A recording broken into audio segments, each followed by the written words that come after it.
Well, good everybody. It's 15th of November, halfway through the month, and watching closely everyone heading down towards Auckland or across towards Auckland. Had a few interesting calls today from entrants. Had a great chat with Jean-Christophe on White Shadow. They're all peaking. It's a really good call. Very upbeat and quite amazing. They're stunned about the beauty of the Southern Ocean and all the things that are happening, and they're in really good spirits, great sailing. Everything about it is just fantastic. So they're off their tree. That's the only way to describe it. Then had a call. So that's up on SoundCloud already. Then I had a call from Dominic Dubois on Evrika. Again, similar situation, trucking along. Everything's happy. Everything's dry down below. They're running heaters. Stuff going on outside. Just beautiful voyaging and racing through the Southern Ocean towards Auckland. And then exactly the same from Spirit of Helsinki. They're just having a ball. They're having hot showers. Every day they're running the generator, so it creates hot water. So they go down below and have a hot shower, and they're running heaters as well. They put their wet weather gear on, and it's warm. They get their wet weather gear out of the dryer and put it on, and think, "Oh, this is nice, nice and warm wet weather gear." So life appears to be pretty good right now, and that's what we were saying with the tracker. So then the other big news, and which only happened minutes ago, was a call from Captain Coconut explaining his situation. You may have seen the tweet that, it's funny you don't miss it until it's gone, as in the Genoa. And I'm yet to find out exactly what's happened, but what's happened's not good. And they're now on their way to Cape Town again. So when I say it's not good, everyone's perfectly okay. There's no dramas. There was an incident that happened sometime just before the tweet, 24 hours ago. And they appear to have damaged the furling gear. They got caught in a squall. And then somehow in the process, they've lost the Genoa over the side. I'm not sure exactly what happened. The damage at the top of the furling gear is actually breaking halyards. There's a big gnarly knob. One of the crew went up today and had a look. The top cap of the Reckman furling gear has been damaged, and it's creating severe chafe. So even the spinnaker halyards, they cut through. They lost 2 halyards already. Not easy to fix that. And the foils, the bottom foil's got a very defined kink in it. We've got a rod forestay on that. And as I explained to them, so the rod forestay, the sections with a kink like that, it means the forestay might have a kink as well. So they currently hadn't made a lot of progress because of the weather. They're only 185 miles from Cape Town. They wanted to continue on to Auckland without any head sails up the front at all. Discussed looking at jury rigs for other separate halyards and stuff, just put some little sail up there. But in the end, it's very clear that the only sensible thing to do was to return to Cape Town and try and resolve the situation very quickly. So that means they'll be having outside assistance. And the start of the first call, just to be clear, was just an update to OGR and just announcing that they're going to be really slow going to Cape Town. Going to Auckland, sailing without any sails up the front. And then it turned into a very obvious situation. So I forget it, it's all over. I might as well go back to Cape Town. So at that point, Explorer's declared that it's going to be out of the rankings for this particular leg, and they should be back in Cape Town probably late Friday or something. And we should have riggers waiting and do a quick change around, new furling gear, maybe new forestay, I'm not sure. Check everything and then get underway again. So hopefully only a couple of days. And then on that basis, they should actually be quicker sailing to Auckland than if they had tried to stumble along without anything up there. So that's unfortunate for Explorer. And we'll get the whole story probably live when they get there of what happened that night and so on. So Ada, the manager, is contacting next to kin of the crew just to reassure them that everything's fine. It's just a strategic thing. It's very unfortunate. They'll obviously be disappointed, but that's the name of the game. So that's Explorer's story. Not sure. Obviously, Sterner is still plugging away at their rudder issues on the slip. And Godspeed still working out a strategic plan for going forward. So we'll keep you updated on that one when we know more on all of those things. So yes, turnaround for Explorer. There we go. All right, now back to the others that are having a beautiful ride in the Southern Ocean. Let's have a look and see what's happening. We'll start off down the back here and show you Explorer's position. Stern is still there on the hard, and here's where Explorer got to. It's amazing by comparison when you look at the ride that the fleet got when they started on Sunday. It's been a very good passage for all of them.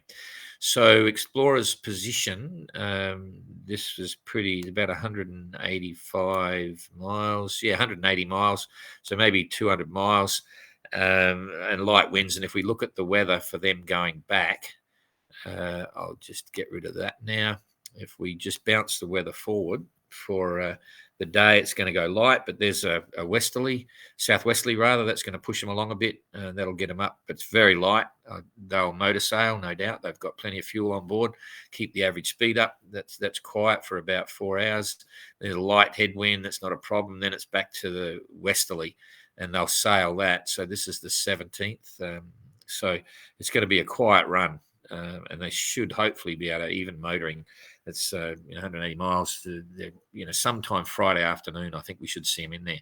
And if all goes well, we'll have all the riggers will be waiting, and they'll work Saturday and Sunday, and then probably who knows, they might be able to push off real early, but we'll see. So that'll put them a week behind the rest of the fleet, which is unfortunate. But no, it's more than a week. Oh, jeepers, it's a week and a half. They'll be a couple of weeks behind, but they will get to Auckland before the restart. So that's the main thing. Okay, Sterner, forget about them for the moment. And Godspeed is still sitting there. They're on the hard at the moment as well. So enough of that lot. And we'll now continue for the rest of it here. Okay. So Neptune, get back to today's weather. Here we go. So Neptune doing 9.7 knots, and that's good conditions. You can see 20 knot breeze, probably 2 to 3 meter seas, doing a couple 100-mile days. So that's really cool for them. Plenty of positives for them. White Shadow's the same. You can see again 20 knots. Temperatures getting a bit cooler for all the fleet, but fantastic sailing. Blue sky for some of them, 5.3 knots and 100-mile day. So that's okay. Galliana with Secure. We spoke to them yesterday, enjoying every bit of it. Tremendous sailing in the Southern Ocean, 7.8 knots, 283-mile day. That's not right. So there's a glitch there on their distance for the last 24 hours. That's for sure. But having fun. 9th in line honours, 7th in IRC, and 2nd in adventure class. Evrika, Dominic, they're just loving it. It's getting a bit boring when it's so good. No, it's not really, touch wood. It's just a fantastic way to make miles. So 8.6 knots and not quite the right distance showing there, 272. But I'd say they will have, easily done a 200-mile day anyway. So that's pretty cool. Outlaws just popped up now, come across because they were getting close to the Croziers there, doing 8.3 knots and, crossing tacks with Triana. That would have been interesting. They probably got pretty close there. Certainly VHF range. And Triana's doing 8.9, barreling down, trying to stay low and get into this breeze. These guys here in the yellow, they've probably got 20 over 25, so 25 to 30 knot forecast wind, gusting higher, 35. Up a bit more. The sea state will be up. If we look at the seeing we here, we'll look at the waves for these guys. Yeah, that's 4 meters, so a bit bigger than the other guys up here, having the beautiful days they're talking about with whales and bits and pieces. A lot of people don't realise there's a huge amount of whales. This is the Kerguelen Islands down here. It's one of the biggest natural natural feeding migrations for humpback whales coming down here and other whales as well. They're all coming down to feed on the krill banks down here. I'll just show you, we're digressing a bit, but it's one of the major ones. They're coming down from all over the place, down here, down there. It's like a Kerguelen type, in fact, it's Kerguelen Bank, I think they call it down here, just full of krill and bits and pieces for all the whales. So this is a huge whale ground, and they're all going to transit through the whole lot. So they've still got a lot more whales to see and hopefully not hit. So it's all very interesting stuff. You can Google that if you want to know more about it. It's quite fascinating. It's one of the biggest congregations of whales all heading down to that huge feeding ground, which is also sometimes plundered by krill fishermen. But anyway, that's another story. L'Esprit de Keep, 9.3 knots. Got to be happy with that. A couple of 100-mile day. Everyone's experiencing similar weather. You can see from the gradients. Spirit of Helsinki, 9.6 knots, 207-mile day. Maiden getting in front of Spirit of Helsinki. Cop that. That's impressive. 10.3 knots and cup 209 nautical miles a day. How come they're all exactly 209? Is that right? No, 207. Okay, so they made a couple of miles on Helsinki and translated 9 falling behind. And that's pretty easy to understand in one way. 9.7 knots for translated, but these are the absolute ideal conditions for Maiden. She'll be surfing all the time, surfing and surging, whereas Spirit of Helsinki and translated, when it gets to this area, they were sailing with full main and a spinnaker this morning when we spoke to them, and translated 9, they'd be doing something similar, but Maiden's on top of the water, on top of the waves. They're not as heavy, they're light, they're all eating freeze-dried food to save weight, all that sort of stuff. And this is their ideal conditions. However, translated 9.7, I saw that. Penjuik, he's in a world of their own. Absolutely, without question. 11.2 knots. The speeds are higher. This is what she was built for, and the crew are hungry. The crew are out there to go for it. So the crew are obviously pushing hard. That's their big objective. They'll be enjoying the Southern Ocean, but they'll be enjoying much more the fact that they're able to drive it hard and make the most of the boat. This is where she Penjuik should end up by the time you get around Cape Horn. They need to be, sort of 5 days or so ahead of the fleet, or more, to maintain that edge going up the Atlantic. There's a lot of tactical opportunities for the smaller boats to actually take ground. Now, having said that, that's interesting because there's only translated 9's only 178 miles behind. Now, that's not very far at all. That's a day sail. So I would have thought, let's see what translated's looking like. Second in IRC and second in flyer class. That's very interesting. I would have probably because of the distance. Yeah, it's not bad because it's only 10 days or something. So from the start. So anyway, yeah, that's all looking good. We'll have a look at the numbers in a minute and see exactly how far ahead Penjuik is, to hold that position in first in IRC. Obviously first in line on us, but that's pretty cool. I think I've covered everyone. Did I give Troiana's numbers? Yeah, 8.9 knots, 218 nautical mile a day. Absolutely going down the wire to stay down here to make, there's the waypoint there that they have to leave behind. And everyone's, enjoying the ride. So let's see what the weather's going to bring as we progress this further forward. I'm just going to click it through one at a time. So we'll go through. There's about 12 hours later. So Penjuik and all the boats are actually in pretty solid breezes, probably 30 knots and gusting, maybe as high as 35, 40 knots. It's a bit hard to say, something like that. White Shadow Galliana getting a bit more settled conditions. And so there's 24 hours. Again, Triana will, let's see what they do when they go past the waypoint. They may keep going down here and go for broke and get across. So in 24 hours time, I'm going to keep an eye on this because when you start to see the red come in here, 175, yeah, they might be hitting that. I'll have a look because that's starting to get heavier. That could be into 30, 33 and stuff, which is getting close to a weather warning for those, and the same with Penjuik. So I'll have a look at that tonight and see what I think. So Triana will end up about there with this kind of weather, and Penjuik will end up down, probably down about there somewhere. Looks like it's going to be under 35, but I'll have a look and see just to be sure. Certainly consistent northwest, and then that's at that 24-hour break. So then we go through here, start to come through. It's softening off. Okay, so it's going to lighten off. So highly unlikely they'll get a weather warning. Highly unlikely. And by the time we get here, these boats might be coming down here. We've got to keep an eye on it. That's 17. That's the end of the day. That's 48 hours from now. And most of them have got a clear run there. So all looking very good for the next 2 days. Just to have a look to see what's coming. There's the 18th, so that's 3 days out. Neptune and so on, they could cop a bit of this coming through. So we'll wait and see. We will wait and see. All right, so that's that one. Let's just have a quick peek at the leaderboard to discuss the handicap rating. Line honours are stacked up first to last. That's easy to see just by looking at the tracker. ETAs are all looking looking interesting, but they are making very fast average speeds at the moment. So I think these ETAs are a bit ambitious. I would add 2 or 3 days to all of those. So Penduic 10th of December, I'd say more likely the 13th of December. And yeah, you'd have to add at least 3 days to these numbers.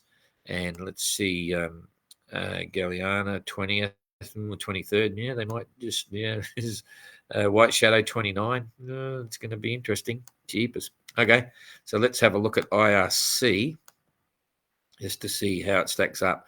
Yep, as expected. So anyway, the main thing is that Penduic is actually 12 hours ahead of Translated. So that's pretty interesting. She's got, Translator's not far behind, still in touch. Just takes one system, so everyone's still in the hunt, really. All of them are still in the hunt. And Maiden is right there. So Maiden is 1 day and 20 hours roughly, or 19 hours behind Penduic even. And it's not too bad at all. Then Spirit of Helsinki, 45, a couple of days behind that. And then Triana, L'Esprit de Keep, Galliana with Secure. And so it goes down the line. So always interesting to see. But certainly everyone's having fun. And so they should. It's just part of what the experience is. And there's still no big storms. If we look back, I'll just have a quick look here at everything that's happening. There's your Furious 50s line, the 50 degrees south. There's your 40 degrees south latitude. So this is the roaring 40s. And it's still pretty benign. Not too bad at all. So long may it last. Long may it last. Okay, that's enough of that. Let's come back here and look at any comments that might be here from people watching. Okay, go back to the beginning. Kathleen, g'day. Checking in for the Genoa report. Yeah, no, the Genoa's gone off Explorer. And you got to imagine this. The Genoa is in a foil all the way up on a swivel and shackled both ends. And somehow it's gone.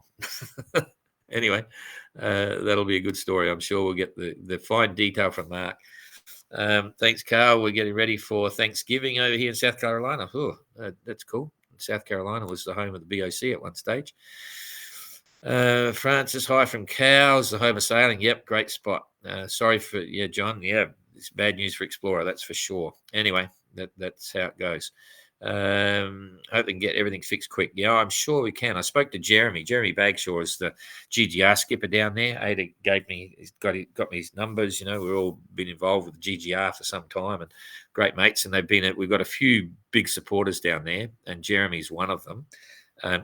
Jeepers, I forgot to mention, no disrespect, Jeremy, forgot to mention Kirsten, who won the GGR, was just awarded the Rolex Woman Sailor of the Year, basically Female Sailor of the Year, Rolex World Sailing Awards, which is mind-boggling for lots of reasons. The first one is that she's great. I mean, it was a huge effort to sail the Golden Globe the way she did. She's a really great ambassador for the GGR and women sailing and sailors in general. She's an amazing sailor, really strong, 250,000 miles sailing in the ocean, sailing more than that, and everyone's really excited about that. But from our perspective, there's a very interesting issue there in that both the Golden Globe race and the Ocean Globe race are not endorsed by World Sailing. We're not involved with World Sailing. We've got nothing against World Sailing, but there's some issues there. We can't meet the requirements for Category O in Ocean Globe race. You'd have to put bulkheads all the way through and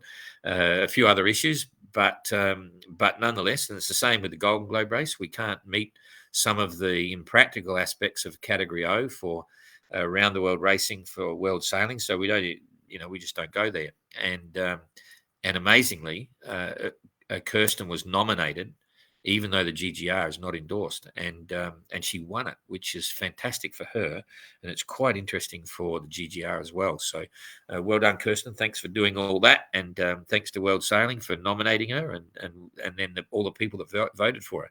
It's huge. And the Jeremy connection was because Kirsten and Jeremy are both South African sailors, and they're great mates. we've been through a lot together, all of us, and they're all happy to help us with what's going on. So Jeremy had a call with him. He's on standby. He's already got it nutted. He's worked out where the gear's going to come from, who might be available, and he's going to talk to them and see if they can drop everything for us and try and get on to Explorer very quickly. If they're in on Friday afternoon, by the time they clear and enter, the job will hopefully start on Saturday morning, and then we'll see what goes on and try and get out of Mark will try and get out of Cape Town as soon as possible. So anyway, Nigel, hi. Thanks for another fascinating update. Oh, that's cool. Glad you're enjoying it. Even from chilly Southampton. Yeah, it's cold here too. In Les Sables, we're just over the road. Maiden absolutely is flying. It's really good to see. This is exciting for them. This is their chance to make an impact as well. I know you've touched on IRC handicapping, but could you give more details? For instance, Translated 9 has a handicap of 1.120 and Evrika 1.1, both twin masters and 64 feet and so on. Yeah, okay. So what happens is, while single master 55 Outlaw has a higher handicap of 125. Well, the first thing I've got to tell you is that if you Google IRC handicapping process or procedures and aspects, you'll get lots of answers. So it's a bit hard for me to sit here and give you a full overview of how it works. But simply I can say this, that there are many factors that you go through with an IRC handicap rating. Not only mast height and dimensions and so on, but it's the weight of the boat. It's how many sails you carry. It's got to do with various factors, and you can, like Galliano with Secure, decided to carry 6 spinnakers. Now, they're only allowed to have 13 sails in total. And by carrying 6 spinnakers, they thought they'd have an advantage if others are blowing out spinnakers and they've still got some left. But they had to take a penalty for that. It affected their rating, and that's all juggling act on choices you make to lower or increase your rating. Now, Translated 9 have looked very closely at their options for rating, and I can't tell you exactly what they've done to minimise the rating or maximise it. I think Evrika and Translated were both fully measured. Sorry, not fully measured. They took the optional route of using a production boat rating, where the basis of it starts by copying other ratings of other similar boats if they're the same. You fill out the form and get it all done. So it's a bit technical to try and work out what's the difference. I'd have to put them both side by side, talk to the skippers, compare the lists and all that sort of stuff. But the ratings aren't secret. They're open to everyone. You can apply to view anyone's IRC rating under the IRC process just to check that you think it's kosher. And if not, you can complain about it and ask for a review and so on. So I hope that gives you a bit of an overview, but now's not the time to give you and I'm not a technical whiz on it anyway, but there'll be a lot of information on available on Google. Hope that helps. I mean, cows, yes, very chilly, but nothing like Maiden is experiencing. Go Maiden, yeah, looking good. Okay, really sorry to hear about Sirius Explorer problem. Yeah, but at least it happened there. And they're only 180 miles out. It's bad luck to lose the ranking, but it's all about safe voyaging. So because Don, you fell out of YouTube, did I? Okay. Maiden ladies out there killing it. Just realised I've been so busy I forgot to answer the questions on the Q&A on YouTube, on Facebook. I'll do that very shortly. Who carries the cost of repairs and sail repairs on this race? Captain Coconut. He lost the sail. He damaged the gear. He's got to pay for everything. So it's pretty straightforward. That's the way it works. Joke. I'm joking. The owners pay for all of that. Yeah. Good for Kirsten. Even from Plymouth, voted for. Good. Yeah, I mean, it's a popular vote in terms of World Sailing has a review committee to review the nominations, and then they get nominated, and then it's a public vote. And Kirsten had a lot of following, so that all helped. Anyway, all good. That's about it for now. So I'll press the right buttons, and we'll see you tomorrow. And then there'll be some more update on Sterner and probably Godspeed. I mean, let you know what they're up to. And when Explorer gets in, we'll get the word on exactly what happened. Thanks a lot. See you later.